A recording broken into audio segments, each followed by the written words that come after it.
बिस्मिल्लाहिर्रहमानिर्रहीम।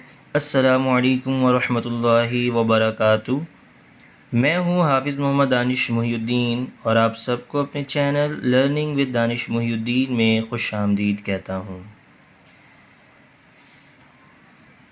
अगर आप मेरे चैनल में नए हैं और आपने मेरे चैनल को सब्सक्राइब नहीं किया तो जल्दी से मेरे चैनल को सब्सक्राइब करें और साथ ही मौजूद बेल आइकन को प्रेस भी कर दें। आज का हमारा topic first year chapter number 5 groups से है और इस चैप्टर से रिलेटेड 2013 में कराची बोर्ड के एग्ज़ाम में एक सवाल आया था, वो हम आज इंशाल्लाह सॉल्व करेंगे। 2013 क्वेश्चन नंबर 2 का पार्ट 4 क्वेश्चन कुछ यूँ है। Let S is equal to A, B, C and D where A is equal to A, B is equal to A, B, C is equal to A, B, C and D is equal to null set. Construct composition table to show that union and intersection are binary operations on S. सबसे पहले आप देखें कि आपको एक set S given है जो कि 4 सेट्स A, B और C और D पर मुश्तमिल है और फिर यहाँ पे इन्होंने A, B और C और D को इंडिविजुअली जो है वो डिस्क्राइब कर दिया है। फिर कह रहे हैं कि कंपोजिशन टेबल को कंस्ट्रक्ट करते हुए साबित करें कि यूनियन और इंटरसेक्शन जो हैं वो S में बाइनरी ऑपरेशंस हैं। सॉल्यूशन की तरफ चलते हैं। सबसे पहले मैंने यहाँ पर सेट S लिखा है, उसके बाद जो A, B, C और D हैं इनको भी मैंने यहाँ पर लिख दिया है और अब हम कंपोजिशन टेबल बनाएंगे फॉर यूनियन ऑपरेशन। अपने प्रीवियस लेक्चर में मैंने आपको बताया था कि कंपोजिशन टेबल को किस तरह से कंस्ट्रक्ट किया जाता है डिटेल में, तो अगर आप वो वीडियो देखना चाहते हैं तो उस वीडियो की लिंक मैंने डिस्क्रिप्शन में शेयर कर दी है, आप वहाँ पर जाकर वीडियो को दोबारा से देख सकते हैं। कंपोजिशन टेबल बनाने के लिए सेट में जितने एलिमेंट्स मौजूद होते हैं उनकी तादाद से एक ज़्यादा रॉ और कॉलम को बनाया जाता है। लिहाजा मैंने जो है 5 कॉलम्स और 5 रॉ की मदद से एक टेबल जो है वो बना लिया है। टेबल के पहले स्क्वायर में आप ऑपरेशन का सिंबल लिख देते हैं। ऑपरेशन का सिंबल जो है वो यहाँ पर यूनियन है और फर्स्ट रॉ में आप तमाम एलिमेंट्स को सेट के जो एलिमेंट्स हैं A, B, C and D उसे तरतीब वाइज लिख देते हैं। इसी तरह से फ़र्स्ट कॉलम में भी तरतीब वाइज लिख देते हैं। उसके बाद हम क्या करते हैं कि फ़र्स्ट कॉलम के जो फर्स्ट एलिमेंट है A, इसको हम रॉ से ऑपरेट करवाते हैं। तो A union B, then A union A, then A union B, then A union C और आखिर में A यूनियन D जो है वो हम निकालेंगे और उनके आंसर तरतीब वाइज यहाँ पर लिख देंगे। तो यहाँ पर मैंने दिखाया है कि किस तरह से जो है आप A यूनियन A निकाल सकते हैं। याद रखिए, जब भी आप 2 या 2 से ज़्यादा सेट्स के दरमियान यूनियन को अप्लाई करते हैं तो सेट में मौजूद जितने भी एलिमेंट्स होते हैं उन तमाम एलिमेंट्स को तरतीब वाइज कंबाइन करके लिख दिया जाता है। तो जब मैंने यहाँ पर A यूनियन A निकाला है तो वो A आ रहा है। सिमिलरली यहाँ पर देखें A यूनियन B, A जो है वो एक सेट है जिसके अंदर एलिमेंट है स्मॉल a और B एक सेट है जिसके अंदर एलिमेंट्स हैं A एंड B।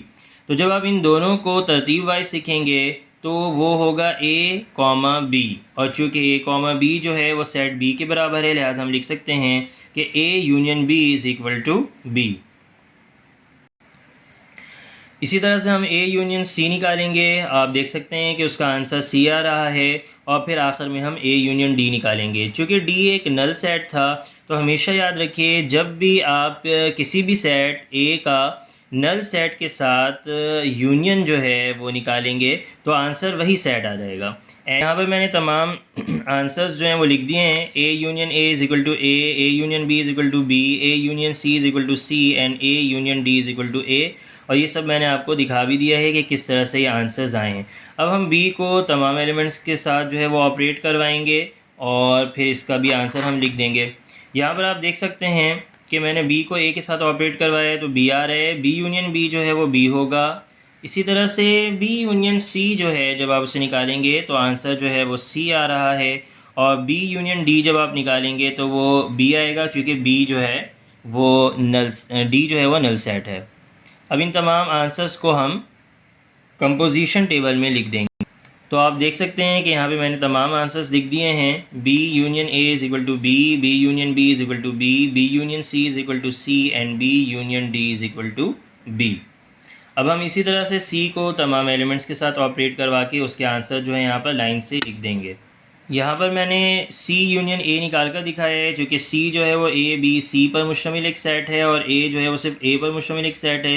जब इन दोनों को आप लाइन से लिखेंगे तो ए बी और सी ही लिखेंगे और वो सी के बराबर है, लिहाजा सी यूनियन ए जो है वो सी के बराबर है। सिमिलरली सी यूनियन बी जब आप निकालेंगे तो भी सी आएगा और सी यूनियन सी खुद सी होगा और सी यूनियन डी जब आप निकालेंगे तो वो भी सी आएगा। तो अब हम इन तमाम आंसर्स को कंपोजिशन टेबल में लिख देते हैं।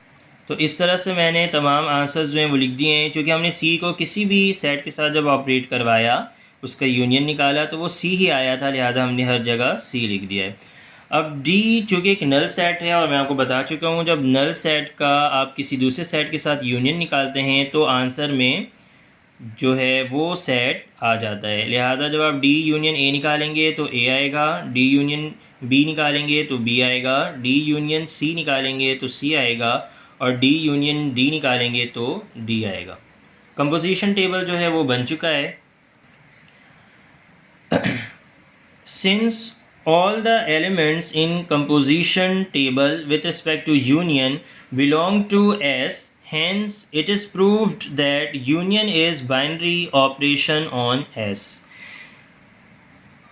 जब आप कंपोजिशन टेबल बनाएं और कंपोजिशन टेबल में जो आंसर्स हैं वो तमाम के तमाम सेट में मौजूद एलिमेंट से बिलोंग करें या सेट से बिलोंग करें, तो हम कहते हैं कि ये जो ऑपरेशन के तहत कंपोजिशन टेबल बनाया गया है वो ऑपरेशन सेट में बाइनरी ऑपरेशन है।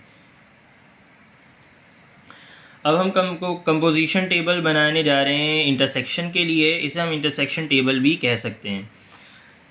यहाँ पर देख सकते हैं कि मैंने बिल्कुल उसी तरह से जिस तरह से यूनियन टेबल बनाया था यहाँ पर एक टेबल कंस्ट्रक्ट कर लिया है, लेकिन अब यहाँ पर मैंने यूनियन के बजाय इंटरसेक्शन लिखा है। ये वही एलिमेंट्स हैं जो सेट एस में गिवन थे। अब हमें क्या करना होगा कि A intersection A intersection B, इसी तरह से तमाम जो हैं हमें एलिमेंट्स को आपस में ऑपरेट करवाना होगा। उसके लिए आप देख सकते हैं कि यहाँ पर मैंने ए इंटरसेक्शन ए जो है वो निकाला हुआ है। इंटरसेक्शन में होता यह है कि जब भी आप किसी दो सेट्स का इंटरसेक्शन निकालते हैं तो उन दोनों सेट्स में मौजूद जो कॉमन एलिमेंट्स होते हैं वो आप आंसर में लिखते हैं। जैसा कि आप देख सकते हैं यहाँ पे मैंने ए इंटरसेक्शन बी जो है वो लिखा है। अब यहाँ पर ए एक सेट है जो कि स्मॉल ए पर मुश्तमिल है और बी एक सेट है जो कि small a and small b पर मुश्तमिल है। जब आप इन दोनों का इंटरसेक्शन निकालेंगे तो इन दोनों में जो कॉमन है वो ए है, स्मॉल ए है, तो आंसर में हम लिख देंगे ए। अब ये जो स्मॉल ए एक जो सेट है वो कैपिटल ए के बराबर है, लिहाजा हम लिख सकते हैं कि A intersection B is equal to A. Union की तरह जब भी आप किसी सेट का उसी सेट के साथ इंटरसेक्शन निकालते हैं तो आंसर सेम आता है। It means A intersection A is equal to A, B intersection B is equal to B, C intersection C is equal to C and so. बाकी जो दो इंटरसेक्शंस हैं वो आप ख़ुद निकालिएगा। ए इंटरसेक्शन सी जब आप निकालेंगे तो ए आएगा और ए इंटरसेक्शन डी जब आप निकालेंगे तो डी आएगा। अब इन तमाम आंसर्स को हम कंपोजिशन टेबल में जो है वो लिख लेते हैं। तो मैंने यहाँ पे लिख दिया है A intersection A is equal to A intersection B is equal to A intersection C is equal to A and A intersection D is equal to D.